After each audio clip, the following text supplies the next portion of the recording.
রাসূল বলেন উম্মতেরা রে, কোরআন এমন একটা কিতাব, কোরআনের সাথে যদি তুমি সম্পর্ক রাখতে পারো। এই মাহফিলের মধ্যে অনেক মুসল্লি মুরব্বী হয়ে গেছেন, অনেকের হায়াতের 4 ভাগের 3 ভাগ সময় চলে গেছে।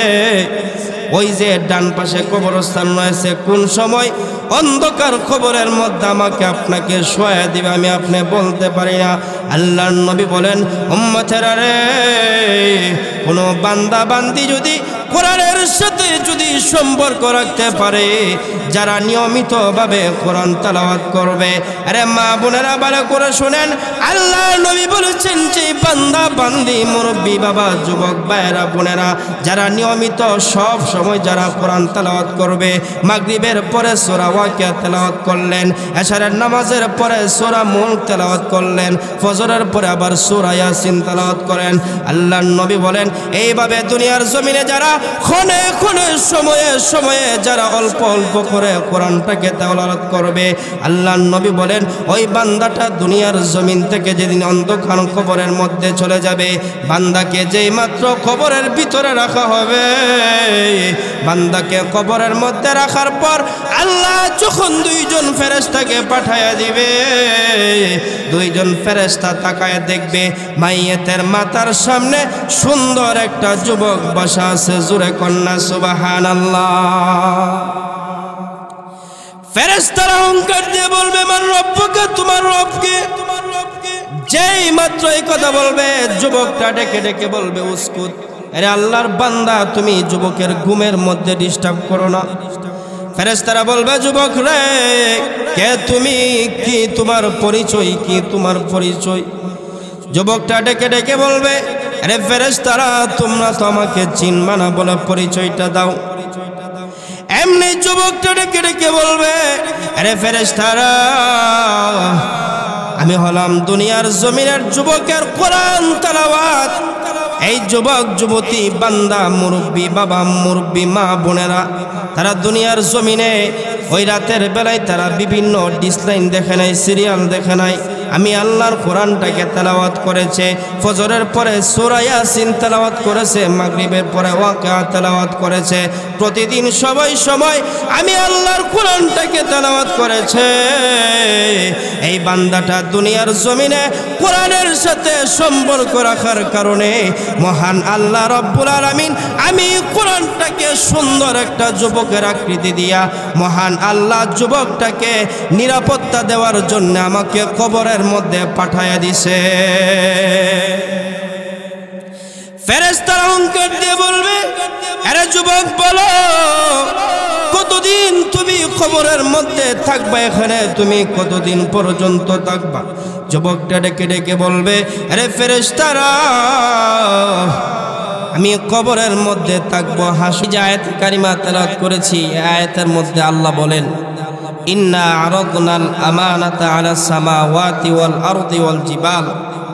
আল্লাহ বলেন আমি যখন আমানতকে পেশ করলাম আলাস সামাওয়াতি সর্বপ্রথম আকাশের কাছে। আমানতের ব্যাখ্যায় মুফাসসিরে কেরাম বিভিন্ন ব্যাখ্যা দিয়েছেন, এর মধ্যে সবগুলো বলবো না। একটা ব্যাখ্যা হচ্ছে আমানত মানে হচ্ছে কোরআন। আমানত মানে কি? কোরআন। আরাদনাল আমানাত, আমানত মানে আমি আল্লাহ কোরআনটাকে যখন পেশ করলাম আকাশের কাছে, ও আকাশ এত বিশাল আকাশ, তুমি কি আমার কোরআনটাকে নিবা? আসমান জবাব দিল আল্লাহ কোরআনটাকে নিলে আমাদের লাভ কি, ফায়দা কি? আল্লাহ বলেন কোরআনের বিধান মতো চলতে পারলে জান্নাত, আর বিধান লঙ্ঘন করলে কি? জাহান্নাম। আসমান বলতেছে আল্লাহ যদি তাই হয় তাহলে তোমার কোরআনটাকে আমরা গ্রহণ করতে পারবো না। আসমান ফিরিয়ে দিছে, আল্লাহ আসছে জমিনের কাছে, আওয়াল আরদ, ও জমিন তোমরা কি আমার কোরআনটাকে গ্রহণ করবা? কোরআনের বিধান মতো চলতে পারলে জান্নাত, আর সীমা লঙ্ঘন করলে জাহান্নাম। কোরআন জমিন জবাব দিল আল্লাহ যদি সীমা লঙ্ঘন করলে জাহান্নাম তাই হয় তো আমাদের ভয় হয় যে আমরা কোরআনের দায়িত্ব পালন করতে পারবো কি পারবো না। কাজেই আপনি আমাদের কাছ থেকে ফেরত নিয়ে নেন। জমিন পর্যন্ত স্বীকার করে দিয়েছে। এরপরে আসছে আল্লাহ পাহাড়ের কাছে, ওয়াল জিবাল, যে পাহাড় এত বিশাল পাহাড়, একটা দুইটা না, বিশাল শক্তিশালী পাহাড়। কেমন শক্তিশালী? বলে জমিনটা সব সময় নড়াচড়া করত ভূমিকম্পের মতো। এই জমিনটা যাতে করে নড়াচড়া না করে, ভূমিকম্প না হয়, এর ভারসাম্য রক্ষা করার জন্য আল্লাহ পাহাড়গুলাকে দিয়ে দিছে। পাহাড়ের কাছে যখন আল্লাহ আসলেন, পাহাড় বলল আল্লাহ আসমান ফিরিয়ে দিছে, জমিন ফিরিয়ে দিছে। আমাদেরও ভয় হয়, না জানি তোমার কোরআনের দায়িত্ব পালন করতে গিয়া কোন ভুল হয়েছে। তো পাহাড় পর্যন্ত কি আল্লাহর কোরআনটাকে নিতে কি পায়? ভয় পায়। আল্লাহ অন্য আয়াতে বলেন, যদি পাহাড়ের উপর আমি আল্লাহ কোরআনটা নাজিল করতাম, পাহাড় পর্যন্ত কোরআনের ভারী, কোরআনের ওজন নিতে না পাইরা নিচের দিকে ঝুঁকে যাইত। আল্লাহ কোরআনে বলেন, লাউ আনজালনা হাযাল কুরআন আলা জাবালিন লারাআইতাহু খাশিআম মুতাসাদ্দিআম মিন খাশিয়াতিল্লাহ।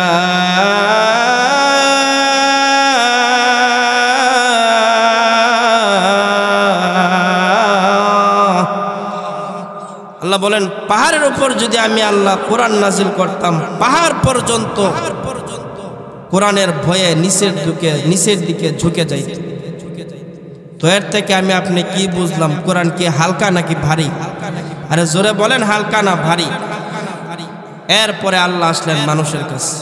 আল্লাহ কোরআন বলেন, فأبين أن يحملنها وأشفقن منها وحملها الإنسان।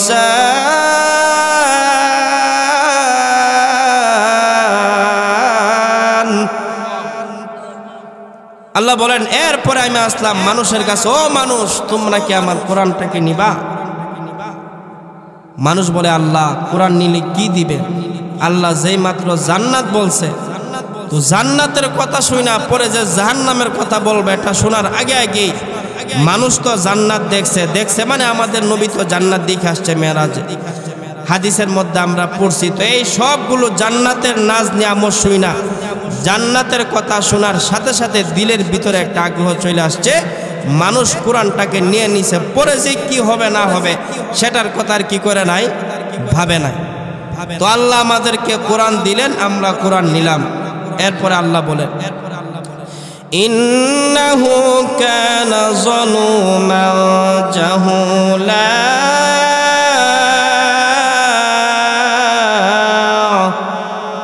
আল্লাহ বলেন, মানুষ মূর্খ। পাহাড় তো শক্তিশালী হওয়ার পরও আমি আল্লাহর কোরআনটাকে গ্রহণ করে নাই। মানুষেরা রে, কিন্তু তোমরা দুর্বল, 3.5 বডির মানুষ হইয়া আমি আল্লাহর কোরআনটাকে গ্রহণ করেছো। এই জন্য আমি আল্লাহ রব্বুল আলামিন খুশি হইয়া তোমাদেরকে বলেছি, মানুষ বুঝে না। জোরে জোরে কন্যা সুবহানাল্লাহ। মানুষকে আল্লাহ কোরআন দিলেন, আমি আপনি কোরআন নিলাম, কিন্তু আল্লাহ বলেন, বান্দা আমি যে কোরআন দিলাম তোমাদেরকে, নামে মাত্র কোরআন দিলাম, কিন্তু কোরআন তো অনেক ভারী জিনিস। এই যে বললাম, পাহাড় পর্যন্ত কি করে নাই, কোরআনটাকে বহন করে নাই, তাহলে কোরআন অনেক ভারী জিনিস। আল্লাহ বলেন, নামে মাত্র তোমাদেরকে ছোট্ট কোরআন দিলাম, যেটা মোবাইলের মধ্যে বলা যায়। তবে শোনো, এই কোরআনের আসল ওজন এবং এর ওয়েট আমি আল্লাহর কুদরতি হাতের মধ্যে রেখে দিলাম। বলুন না সুবহানাল্লাহ। এটা বোঝানোর জন্য আর একটা দৃষ্টান্ত দিই। উদাহরণটা হলো, মনে করেন 7 বছরের বাচ্চা, ছোট না বড়? আরে 7 বছরের বাচ্চা ছোট না বড়? ছোট। এখন মনে করেন বাবা গেছে মাহমুদপুর বাজারে, তো যাওয়ার পরে 5 কেজি ডাল, 5 কেজি চাইল, 5 কেজি ময়দা, 5 কেজি আটা, মোটামুটি 20 কেজি ওজনের একটা ব্যাগ নিয়ে বাড়িতে আইতাছে। তো বাড়ির কাছে যখন আইছে, এমনি তার সন্তান 7 বছরের আইছে, আব্বু আইছে রে, আব্বু আইছে রে, এমনি ডাক দেয়া বলতেছে, আব্বু আমার জন্য কি আনছ? তো বাবা বলতেছে, বাবা আমি বাজার নিয়ে আইছি, 20 কেজি ওজনের বাজারের ব্যাগ নিয়ে আইছি। তো সন্তান বলতেছে যে, আব্বা আপনি আমার কি করেন, আমার কাঁধে ব্যাগটা দিয়ে দেন। এখন আপনারা বুঝে শুনে বলেন, বাবা যদি তার সন্তানের কাঁধে ব্যাগ দেয়, 20 কেজি ওজনের ব্যাগ কি সন্তান বহন করতে পারবো? আর একটু আওয়াজ দেয়া বলেন, বহন করতে পারবো? তো বাবা বলতেছে, বাবা তুমি তো এটা নিতে পারবা না, তোমার কষ্ট হবে। সন্তান তো আর বুঝে না। সন্তান বলতেছে, বাবা তুমি কি ব্যাগ দিবা নাকি মাটির মধ্যে গৈর দিব? গৈর বুঝেননি, মাটির মধ্যে গৈর দেওয়া আর কি। তো বাবা চিন্তা করতেছে, এখন যদি সন্তানরে ব্যাগ না দেয়, সন্তান আবার মাটির মধ্যে গৈর দেয়া কাপড় টাপড় নষ্ট করব। ভিক্ষার কাম নাই, কি সামলায়? কুত্তা সামলায়। এমনি বাবা তখন বলতেছে, দিকে আস। তো আসার পরে 20 কেজি ওজনের যে ব্যাগটা, ব্যাগের মাথার সামান্য অংশ সন্তানের কাঁধে দিচ্ছে, আর পুরা ওজনটা কার কাঁধে? বাবার কাঁধে। যখন তার বন্ধুরা দেখে, জিগা বন্ধু কিনেস? ও দেখ 20 কেজি ওজনের কি নেই? ব্যাগ নেই। এখন আপনারা বলেন, ব্যাগ কি হ্যাঁ নেন না তার বাবা নেয়? আরে ব্যাগ কি সন্তান নেয় না তার বাবা নেয়? ওজন বহন করে বাবা, কিন্তু নাম কার? সন্তানের। ঠিক তেমনি ভাবে আল্লাহ রাব্বুল আলামিন বলেন, মানুষের রে আমি জানি তোমরা 3.5 হাত বডির দুর্বল মানুষ। রে পৃথিবীর মানুষেরা, আমি আল্লাহ যদি গোটা কোরআনের ওজনের ওয়েট যদি তোমাদের কাঁধের মধ্যে ছেড়ে দেই, বান্দারে তোমরা কোনোদিন এটার ওজন সহ্য করতে পারবে না। এই জন্য পৃথিবীর মানুষেরা রে, আমি আল্লাহর নামে মাত্র তোমাদেরকে কোরআন দিলাম, কিন্তু কোরআনের আসল ওজন এবং ওয়েট আমি আল্লাহর কুদরতি হাতের মধ্যে রেখে দিলাম। বাইরা আমার, তাহলে আল্লাহ কোরআন আমাকে আপনাকে দিয়েছে। লক্ষ্য করে দেখবেন, কাঠ দিয়ে কিন্তু বাথরুমের দরজা বানাই, আবার বিভিন্ন চেয়ার টেবিলও বানাই কিনা? আরে বানাই কিনা? আবার দেখবেন অনেক সময় দেখা যায় বড় বড় সুটকেসও বানায়, আবার কিন্তু কাঠ দিয়া কোরআন শরীফের রিহালও বানায়, কিন্তু চেয়ারের কোনো দাম নাই, বাথরুমের দরজার কোনো দাম নাই, এটার মধ্যে মানুষের লাত্তি মারে। কিন্তু আল্লাহ রাব্বুল আলামিন বলেন, মানুষেরা রে, কোরআন এমন একটা কিতাব, যেই কোরআনের সাথে যেই সম্পর্ক রাখবে তার দাম কেমন করে বেড়ে যায়। আরে মানুষেরা কাঠ দিয়ে বাথরুমের দরজা বানায়, চেয়ার টেবিল বানায়, এগুলোর কোনো দাম নাই, কিন্তু কাঠ যেই মাত্র কোরআন শরীফের রিহাল হিসাবে ব্যবহার করে, এটার মধ্যে যদি ভুলে যদি পাও লাগে, তাহলে আমি আপনি তাকে সালাম করি, এটার মধ্যে চুমু খাই। আল্লাহ রাব্বুল আলামিন বলেন, আরে পৃথিবীর মানুষ, সামান্য একটা কাঠ যদি কোরআনের সাথে সম্পর্ক রাখার কারণে যদি আমি আল্লাহ তার সম্মানটাকে বাড়াইতে পারি, আমি আল্লাহ রাব্বুল আলামিন তোমাদেরকে আশরাফুল মাখলুকাত হিসাবে গোটা দুনিয়ার সৃষ্টির সারা জীব তোমাদেরকে বানাইছে। তোমরা যদি আমি আল্লাহর কোরআনের সাথে যদি সম্পর্ক রাখতে পারো, আমি আল্লাহর কোরআনের সাথে যদি মহাব্বত রাখতে পারো, বান্দারে আমি আল্লাহ শুধু তোমাদের ইজ্জত সম্মানকে বাড়াইব, শুধু তাই না, আমি আল্লাহ তোমাদেরকে এই দুনিয়ার 10টার সমান জান্নাতের মালিক বানায় দিব। তাহলে এই কোরআনের সাথে আমাকে আপনাকে সম্পর্ক রাখতে হবে, এই কোরআন আমাকে আপনাকে তেলাওয়াত করতে হবে। আজকে আমাদের সমাজে দেখবেন কোরআনের তেলাওয়াত নাই, আসেনি? আরে আছে। আগে একটা সময় ছিল মুরব্বীরা, আমার আব্বারে আমি দেখছি, আমার আব্বা আলেম না কিন্তু উনি শিল্প থাকে, এখনো দেখলাম যে আমার অনেক সময় ফজরের নামাজ কাজা হয়, কিন্তু আব্বার কাজা বলতে আব্বু তো শিল্প থাকে, তো জাহাজের মধ্যে যারা চাকরি যারা নদীর মধ্যে তাই তো সবসময় জাহাজের মধ্যে নামাজ পড়তো। তো বাড়িতে আসলে দেখলাম 24 ঘন্টা সবসময় নামাজ পড়ে আব্বা কি করে? কোরআন শরীফ পড়ে। জাহাজের মধ্যে যখন সোয়ালে ফুন্দি কি করেন, যে কোরআন শরীফ পড়তেছে। তো একটা সময় ছিল সমস্ত মুরব্বীরা কি করতো? ফজরের নামাজ পড়ে সূরা ইয়াসিন পড়তো। এখন আমাদের সমাজে এমন রোগ আইছে, ফজরের নামাজের পরে তেলাওয়াত তো দূরের কথা, ফজরের নামাজও কি পড়তে মন থাকে না। এই যে রাতের বেলায় 8টার সময় আমাদের মা বোনেরা জি বাংলা স্টার জলসা নিয়ে বইছে, এই সিরিয়াল শেষ হইতে হইতে রাত 11টা 12টা বাজে। এখন আপনি এখন রাত 12টার সময় যদি আপনি সিরিয়াল দেখে ঘুমান, 4টার সময় কি আপনি ঘুমতে উঠতে পারবেন? আরে পারবেন? কেমনে পারবেন? শয়তান তো 24 ঘন্টা আমার আপনার পিছনে আলি গুতা দেয়। আরে কি করে? গুতা দেয়। আর যদি আপনি এরকম ফাক্কা মুসল্লি হইতে পারেন, তাহলে শয়তান আপনার কান্দ কইরা কই নিয়ে যাইব? মসজিদে নিয়ে যাইব। ঘটনা আসছে এক মুসল্লি নিয়মিত মুসল্লি, উনি কি করতেছে? রাত্রে বেলায় গাটলার মধ্যে বসে বসে উজু করতেছে। তো শয়তান তো 24 ঘন্টা লাইকে থাকে। আল্লাহ চ্যালেঞ্জ করছে, আমি আল্লাহর বান্দা যদি পাহাড় সম পরিমাণ গুনাহ নিয়া যদি একটা সাজদা দিতে পারে, আপনি এদিকে যদি একটা সাজদা যদি দিতে পারে, তাহলে পাহাড় সমপরিমাণ গুনাহ মাত্র 1 ফোঁটা চোখের পানির বিনিময়ে আমি আল্লাহ তার গুনাহগুলোকে মাফ করে দিব। বলুন না সুবহানাল্লাহ। আর শয়তানও চ্যালেঞ্জ করছে, আল্লাহ আমিও দেখব কেমন করে তোমার বান্দারা জান্নাতে যায়। তো 24টা ঘন্টা কিন্তু আমার আপনার পিছনে লাগে আছে। এই যে এখনো যে সমস্ত মুরব্বীরা আসেন নাই, বোঝা গেছে আপনাদের পিছনে এখন আরেকজন কে আছে, ইবলিস লাগিয়া রইছে, বড় হুজুর। এক মুরব্বী যখন নামাজ যখন উজু করতেছে, তো শয়তান চিন্তা করতেছে লোকটারে কেমনে নামাজ থেকে মসজিদ থেকে বাঁচানো যায়। তো বলতেছে, চাচা আপনি কই যাইবেন? কয়সারেন আজান দিছে, মসজিদে গিয়ে নামাজ পড়ব। তো বলতেছে, নামাজ তো মসজিদে পড়লে যে কথা, ঘরে পড়লে কি কথা? রাত্রি অন্ধকার হয়ে গেছে, বৃষ্টি বাদলের দিন, সোহে ভালো করে দেখেন না, কাদার মধ্যে ফাড়ি দিলে তো গিয়া পড়বেন পুকুরের মধ্যে, পরে হাত পাও অঙ্গ গিয়া ভর্তি করবো সদরের মধ্যে, এরপরে আপনার 1 মাস ফার মধ্যে শিখ ঢোয়া রড ঢোয়া 1 মাস মধ্যে কি রাখবো, আপনারে বেড রেস্টে রাখবো।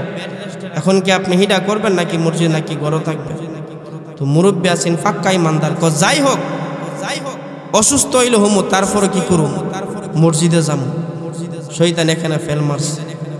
এরপরে দেখাইছে রডের বই, বলে হুজুর আপনি যে যাইবেন, যদি আল্লাহ না করুক ফাউটা ভাঙ্গে, ফাওয়ার মধ্যে কিন্তু রড ঢোহায়া সদরের মধ্যে 1 সপ্তাহ 1 মাস পর্যন্ত রাখবো। রড ঢোহাক না মন সাইকেলা বাস ঢোহাক, তোর সমস্যা কি, আমি মসজিদে যাবো। তো শয়তান দেখতেছে কোনো মতে লোকটারে বাঁচানো জানা, মোটামুটি সব বই দেখাইছে, তারপরে কি হয় না, কাজ হয় না। লাস্টে কামনে যাইবে নয় যাবো, তাহলে আমার কান দৌড়েন, হাইটটা যা লাভকে আমার কান দৌড়েন, আমি আপনারা কান্দ করে কি করি, মসজিদে দিয়ে। তো এজন কান্দ করে যখন মসজিদে নিয়ে আসে, এমনি আর একটা শয়তান, এদের মধ্যে কিন্তু গ্রুপ আছে। আমাদের মধ্যে যেরকম মেম্বার, চেয়ারম্যান, কমিশনার, এমপি, মন্ত্রী, প্রধানমন্ত্রী আছে, এদের মধ্যে কি আছে, এরকম সিলসিলা আছে। তো যখন লিডার বস যখন এই লোকটার যখন কান্দনিয়া মসজিদে যাইছে, এমনি একটা সামসা দিকে লাইছে শয়তানের একজন লোক, এমনি কইতেছে কিতা ব্যাপার কি, বস কিতা তার ডিউটি থেকে তওবা করছে না কিতা, তার দায়িত্ব হইলো মসজিদ থেকে বাধা দেওয়া, আজকে লোকটারে কান্দ করে মসজিদে নিয়ে যা। একটু পরে জিজ্ঞা, বস আপনি কি তার ডিউটি বাদ দিয়ে দিছেন? করে না, দেখলাম যে একটা লোক কান্দ করে মসজিদে নিয়েছেন, ব্যাপারটা কি? আরে লোকটার আমি মোটামুটি সব বই দেখাইলাম, নামাজে যাওয়া না যাওয়ার লাইকা মোটামুটি রড বা সব কিছুর বই দেখাইলাম, লোকটা মানে না। সর্বশেষ দেখলাম যখন লোকটা যাইব গই, এখন যদি মানে কদম দিয়া যদি মসজিদে যা, যদি খাইকে দিয়ে যদি মসজিদে যা, তাহলে তো হাদিসের মধ্যে আছে প্রত্যেকটা কদমের বিনিময়ে কি হইব, সওয়াব হইব। হ্যাঁ, যাতে কদম ফাও দিয়া যাতে ফাড়া দিতে না পারলে কি করছি, তারে কুলো কইরা কি করছি, মসজিদের মধ্যে নিচ্ছি। তো বলতেছিলাম শয়তান আমার আপনার পিছনে 24টা ঘন্টায় লেগে আছে। ওই যে মা বোনদের কথা বলছিলাম, যদি রাত 12টার সময় স্টার জলসা আর জি বাংলা আর বিভিন্ন সিরিয়াল দেখে যদি ঘুমান, কোরআন তো দূরের কথা, আপনার তো নামাজেরই খবর থাকতো না। তো একটা সময় ছিল মুরব্বীরা সূরা ইয়াসিন দিয়া দিন শুরু করছে, আরে করছে না এরকম সময় কি বেশি দিন হয়ে গেছে গা? আমরা না আপনাদের না ছেলের সমান নাতির সমান, আপনারা তো মুরব্বী, আপনারা তো দেখছেন। আর যুব সমাজের এখন তো আছে ফেসবুক, আছে ফেসবুক, টিকটক যা আছে, ওরা দূরা রাত 12টা 1টা নাই। এই যে গতকালকে অলিউল্লাহ সুবানি সব বই লাগেছে, আমি আর কি বলবো, গতকালকে ইচ্ছা মতো যা কাম করছে, সামনে আবার আসতেছে লাইলাতুল বরাত, সবাই বরাত, চিন্তা করে যা করার করছি, বরাতের দিন একবারে নামাজ টামাজ পড়া সব কি করো ধুয়া মুইছে সাফ করে ফেলবো। তো বলতেছিলাম একটা সময় ছিল যেই সময়টার মধ্যে কোরআন তেলাওয়াত করত। আজকে আমাদের সমাজে কোরআনের গুরুত্ব নাই। এই যে মাহে রমজানের সময় আমি আপনি কোরআন ধরছিলাম, এখন আমি আপনি যে কোরআনটারে যে রাখছি, 1টা বছর পর্যন্ত এটার মধ্যে মাটি জমতে মাকড়সা জাল বাইন্ধে ফেলছে। আর বাড়ির মধ্যে যে একটা শয়তানের বাস্ক আছে, কি এর বাস্ক? আরে জোরে কর না, কি এর বাস্ক? চিনেননি? চিনেন? তো আবার আগের যুগে তো আছেন বিটিভি, হন বাইরে আবার কি ডিসলাইন বাইরে, এমন সেকেন্ডে কি ফাল্লা চ্যানেল ফাল্লা, 10তে টিপ দিলে ইউটিউব সব তো আছে, আমার থেকে আপনারা ভালো জানেন। তো যুবক ভাই বলতেছিলাম, এইভাবে যদি আমি আপনি হেলায় জীবনটারে কাটায় দেই, হাসরের মাঠে কোরআন আমার আপনার জন্য সুপারিশ করবে না। আমি আপনি কোরআনের সাথে সম্পর্ক রাখতে হবে। এই যে বললাম কাঠ দিয়ে বাথরুমের দরজা বানায়, চেয়ার টেবিল বানায়, সব কিছু বানায়, এগুলার কোনো দাম নাই, কিন্তু সামান্য একটা কাঠ শুধুমাত্র কোরআনের কভারটার মধ্যে সম্পর্ক থাকার কারণে এটার দাম এত বাড়াইছে। এই কাঠের মধ্যে যদি আমার আপনার পা যদি ভুলবশত, ইচ্ছা করে তো লাগাইবেন না, যদি ভুল ক্রমে যদি লাইকা যায় তারপরে কি করতে হয়? সালাম দিতে হয়। তো যেই কোরআনের সাথে সামান্য একটা কাঠ রাখা যদি সম্মানিত হয়, ওই কোরআনের সাথে মানুষ যদি সম্পর্ক রাখে তাকে আল্লাহ এই দুনিয়ার 10টার সমান জান্নাত দিয়ে দিবে। জোরে কন্যা সুবহানাল্লাহ। তো এই কোরআন আমি আপনি তেলাওয়াত করতে রাজি আছি? জোরে বলেন আছি তো ইনশাআল্লাহ। কোরআন তেলাওয়াত করলে লাভ কি? আল্লাহ রাসূল বলেন, মান ক্বারা হারফাম মিন কিতাবিল্লাহ। আল্লাহর পয়গম্বর বলেন, রে পৃথিবীর মানুষেরা,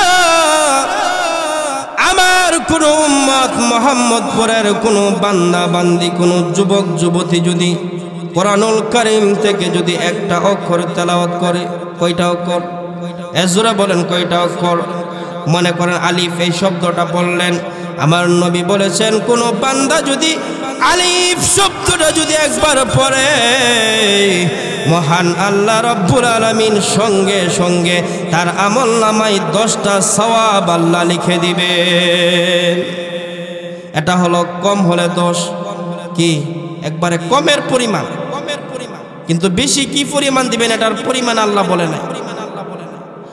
আল্লাহ রব্বুল আলামিন তার হাবিবকে ডাক দিয়ে বললেন, ওগো নবীজি, আমি আল্লাহ আপনার উম্মতকে একে 10 দিলাম, আপনার উম্মত যদি একটা নেক আমল করে তাকে 10 গুণ বাড়ায় দিব। আমার নবী আল্লাহর সামনে খুশি না, আল্লাহর নবীর মনটা একটু বেজার। আল্লাহর নবী বলেন, প্রভু হ্যাঁ, আমার উম্মত তো হায়াত কম, মাত্র 60 বছরের জিন্দেগি, আমার উম্মতের নেকটা একটু বাড়িয়ে দাও না। আল্লাহ ডাক দিয়ে বলেন, ওগো নবীজি, যদি নেকির পরিমাণ বাড়ে আপনি কি খুশি হইবেননি? বলে আল্লাহ খুশি হইব। এমনি আল্লাহ ডাক দিয়ে বলেন, ওগো নবীজি, আপনার উম্মত যদি একটা নেক আমল করে আমি আল্লাহ তাকে একে 70 গুণ পর্যন্ত বাড়াইয়া দিলাম। সুবহানাল্লাহ নাই? এমনি আল্লাহর হাবিব বলেন, প্রভু আরেকটু বাড়াইয়া দিতে পারেন না গো আল্লাহ? বলে নবী গো, বাড়ায় দিলে কি আপনি খুশি হবেননি? বলে হ্যাঁ। এমনি আল্লাহ বলে দিলেন, ওগো নবীজি, আপনার উম্মতকে একে 100 দিলাম। কয়শো? ওগো নবীজি, পূর্বের যত উম্মত ছিল তাদের বিধান ছিল একটা নেক আমল করলে একটা সওয়াব আমি আল্লাহ দিয়ে দিব।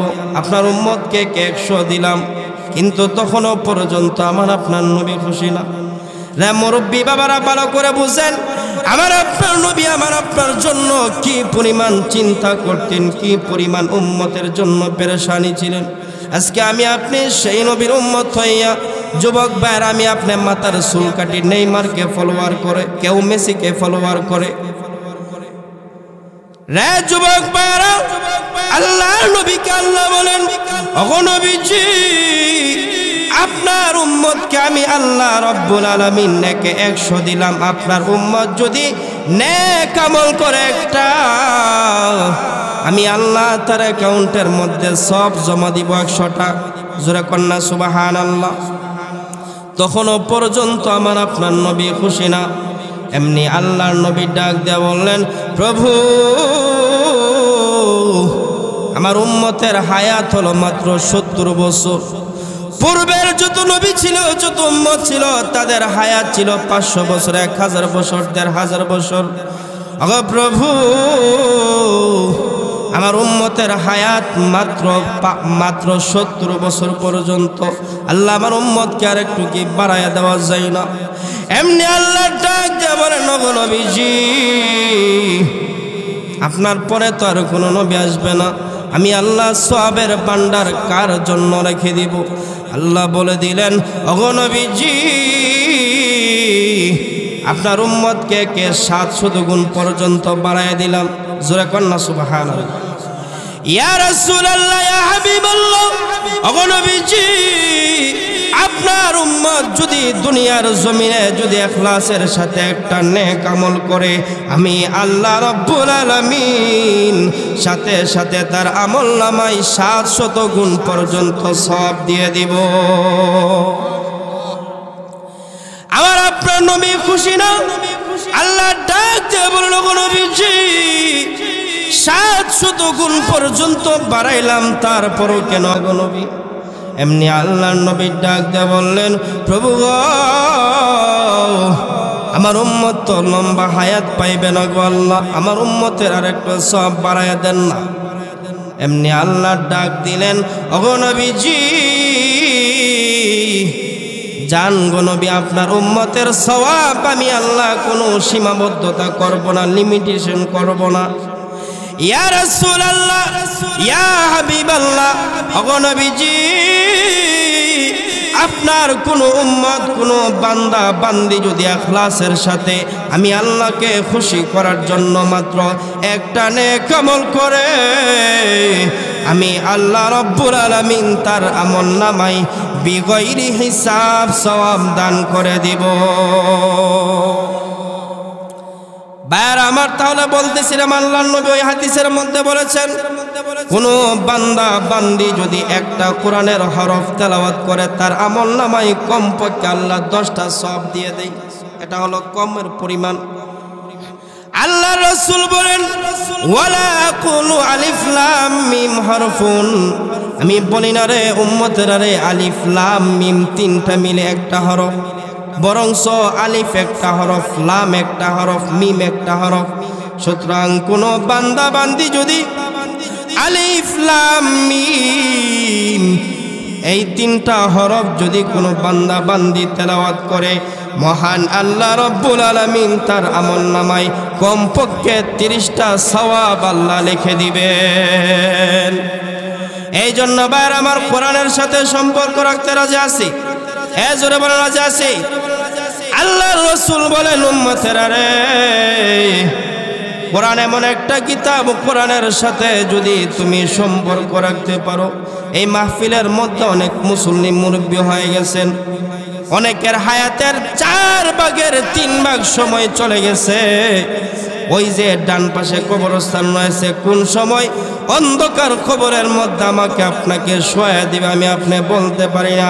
আল্লাহর নবী বলেন, উম্মতেরা রে, কোন বান্দা বান্দি যদি কোরআনের সাথে যদি সম্পর্ক রাখতে পারে, যারা নিয়মিতভাবে কোরআন তেলাওয়াত করবে, আরে মা বোনেরা ভালো করে শুনেন, আল্লাহর নবী বলেছেন যে বান্দা বান্দি, মুরব্বী, বাবা, যুবক ভাইরা বোনেরা, যারা নিয়মিত সব সময় যারা কোরআন তেলাওয়াত করবে, মাগরিবের পরে সূরা ওয়াকিয়া তেলাওয়াত করলেন, এশারের নামাজের পরে সূরা মুলক তেলাওয়াত করলেন, ফজরের পরে আবার সূরা ইয়াসিন তেলাওয়াত করেন।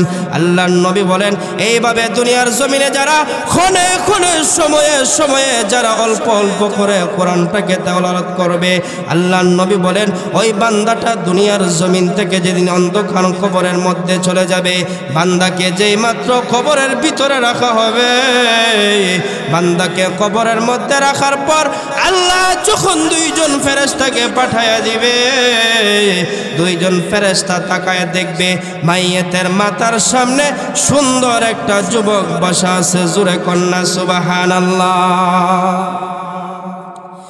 ফেরেশতারা অহংকার দিয়ে বলবে, মান রব্বুকা, তোমার রবকে।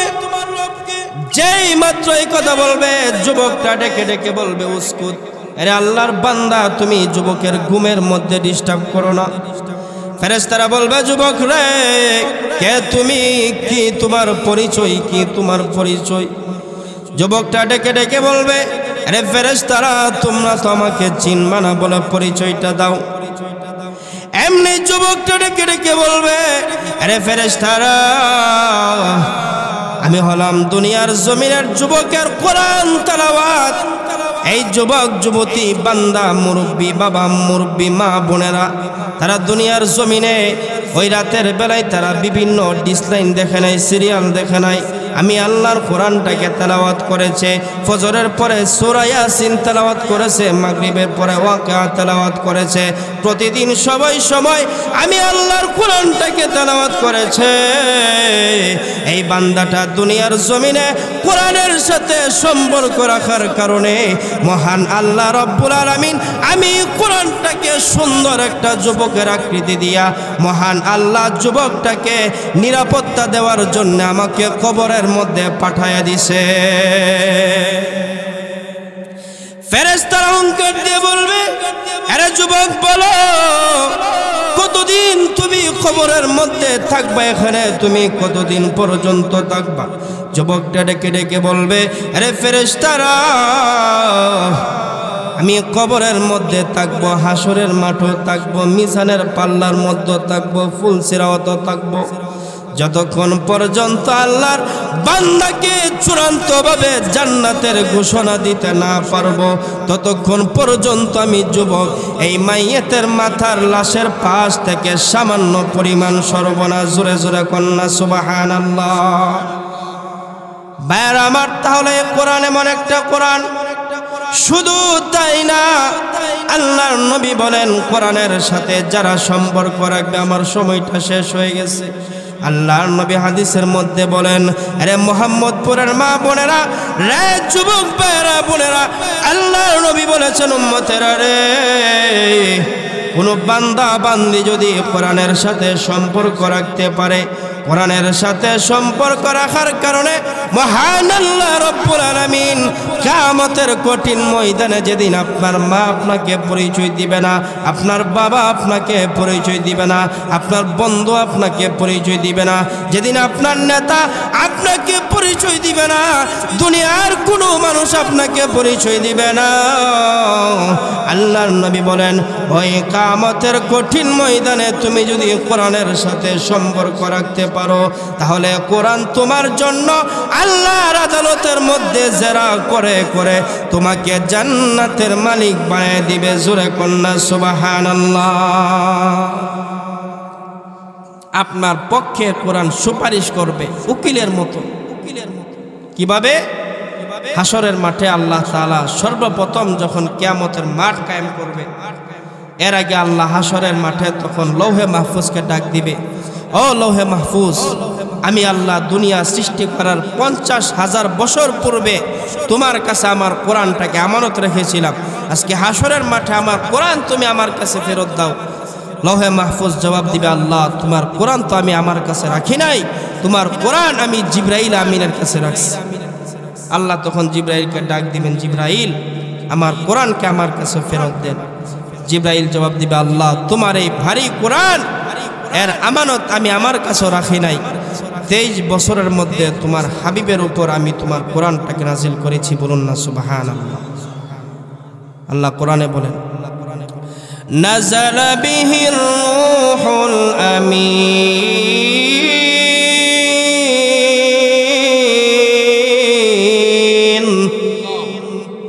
আলা কলবিকা লিতাকুনা মিনাল মুনযিরিন।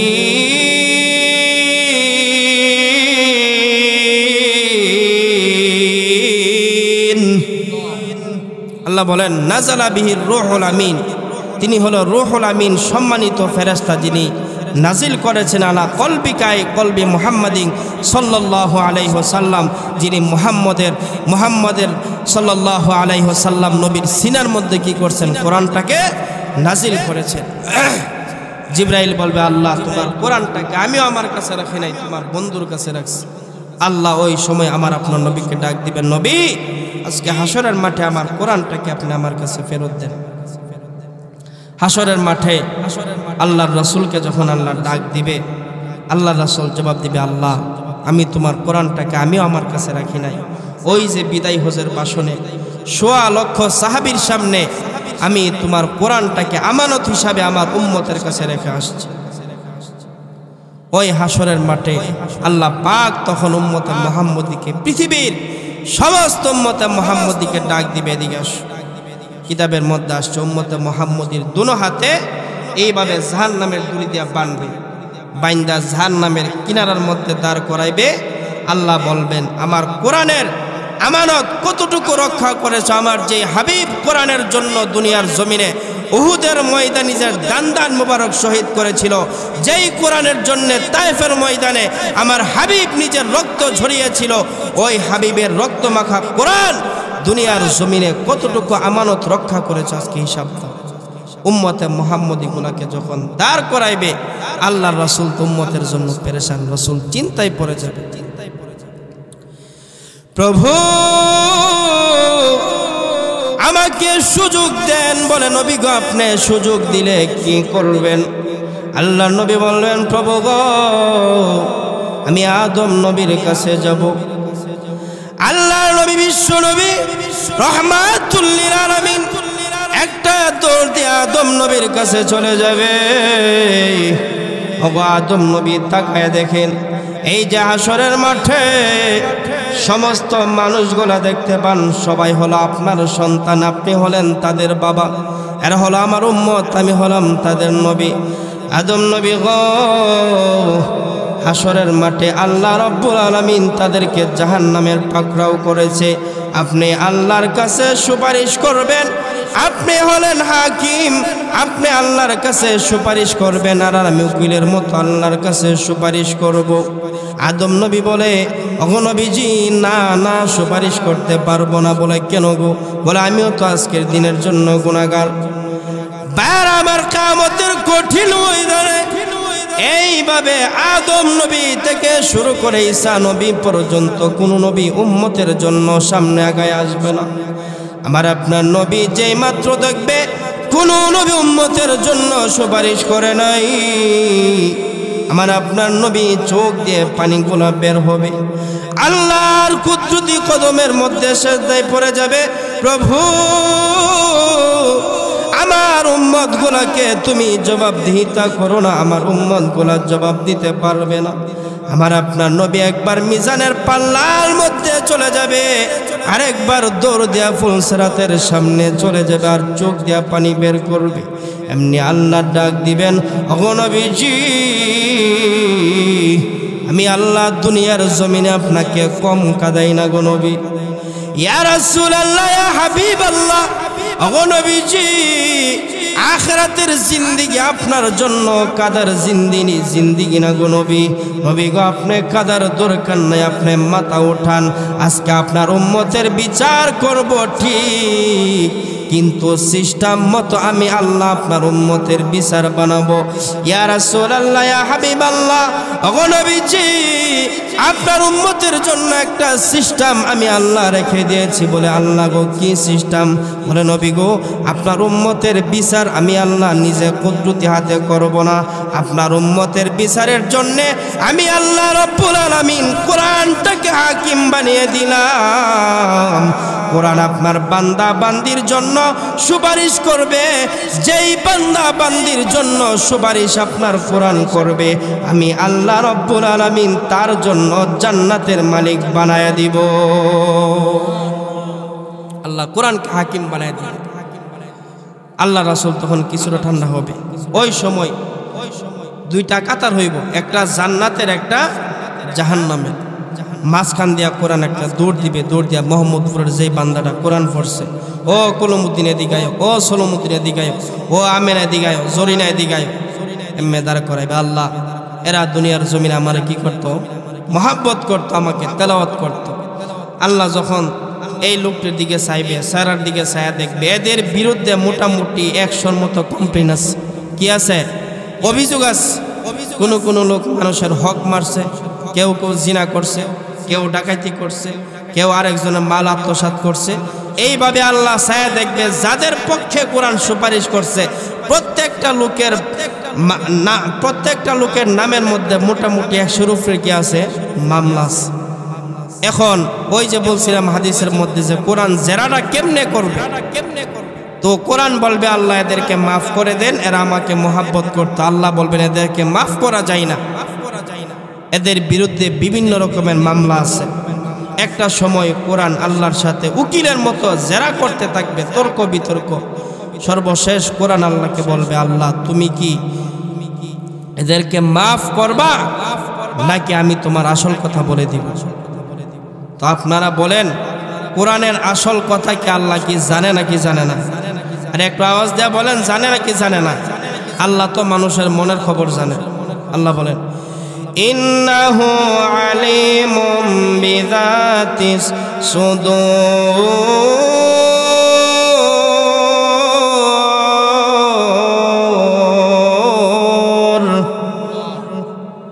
আল্লাহ বলেন আমি মানুষের মনের খবর জানি।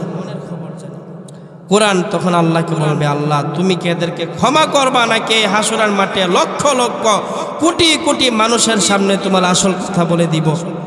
যেই মাত্র এই কথা বলবে আল্লাহর আরশের মধ্যে একটা কাপ হবে। কোরআন বলবে, প্রভু তুমি কি আমার এই সমস্ত বান্দা বান্দীদেরকে ক্ষমা করবা নাকি তোমার আসল কথা বলে দিব?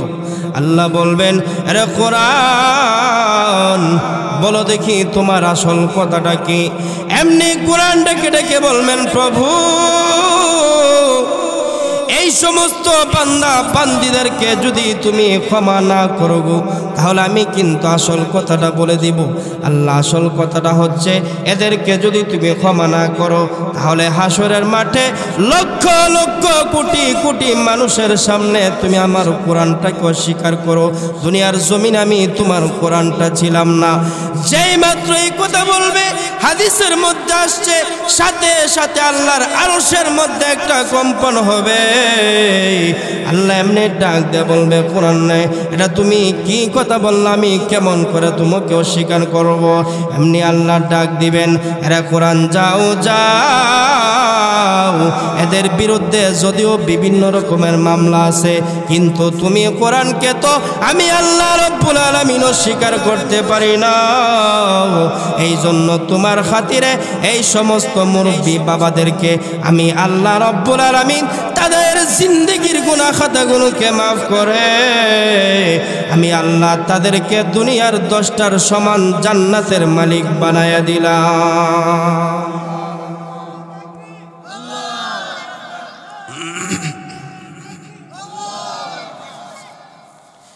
ভাইরা আমার, তাহলে সময় শেষের দিকে আমি আপনি কোরআনের সাথে সম্পর্ক রাখতে হবে।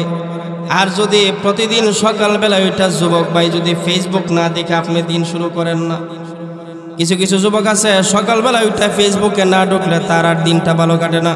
আবার রাতের বেলায় হেডফোন লাগায় গান না শুনলে তার ঘুম আসে না। এইভাবে যদি কোরআনটাকে যদি আপনি অবহেলা করেন, আল্লাহর নবী বলেন, তাহলে কোরআন আপনার বিরুদ্ধে আল্লাহর কাছে অভিযোগ করবে। আর যদি কোরআনের সাথে যদি সম্পর্ক রাখতে পারেন, আল্লাহর নবী বলেন আমি আল্লাহ রব্বুল আলামিন তাদেরকে দুনিয়ার 10টার সমান আমি আল্লাহ তাদেরকে জান্নাতের মালিক বানিয়ে দিব। আল্লাহর নবী বলেছেন, সর্বশেষ একটা হাদিস আপনাদের সামনে বলি।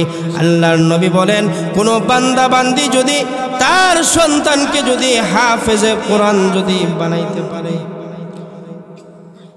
হুজুর চলে আসতেছে তো আমি এখানে হাদিস বললে আর শেষ করতে পারবো না।